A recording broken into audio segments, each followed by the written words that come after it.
أعوذ بالله من الشيطان الرجيم. بسم الله الرحمن الرحيم.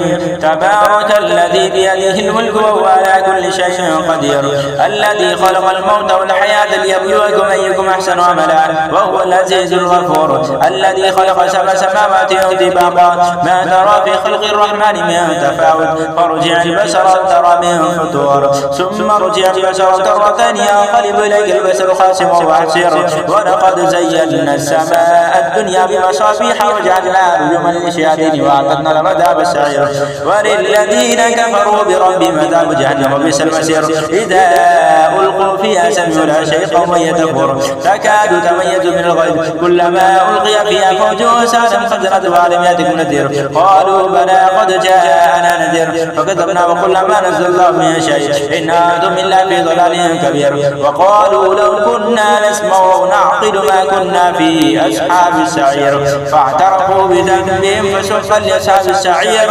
إن الذين يخشون ربهم بالغيب لهم مغفرة وأجر كبير، وأسروا قولكم أو اجهروا به إنه عليم بذات الصدور. ألا يعلم من خلق وهو اللطيف الخبير، هو الذي جعل لكم الأرض ذلولا فامشوا في مناكبها وكلوا من رزقه وإليه النشور.